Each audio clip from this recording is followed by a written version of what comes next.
đấy ngày nay chốt pram xe cả là thiệt hơiបងប្អូន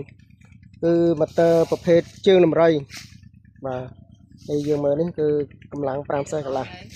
នេះគឺជាប្រព័ន្ធភ្លើងហើយយើងមករៀបចំទុកត្រៀមនឹងដំឡើងទីទៀតនេះហើយ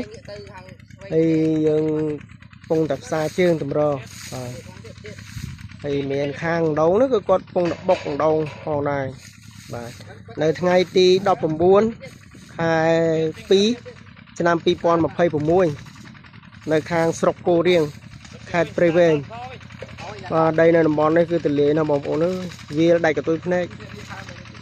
នេះបើម្នាក់មិនក្រម10ហាត់ទេដីសម្រាប់ធ្វើស្រែប្រាំងនេះនេះគឺខាងខ្ញុំដាក់ថ្ងៃមុន7សេះកន្លះ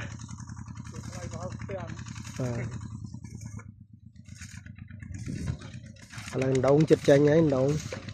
បងដល់សារ៉េហើយ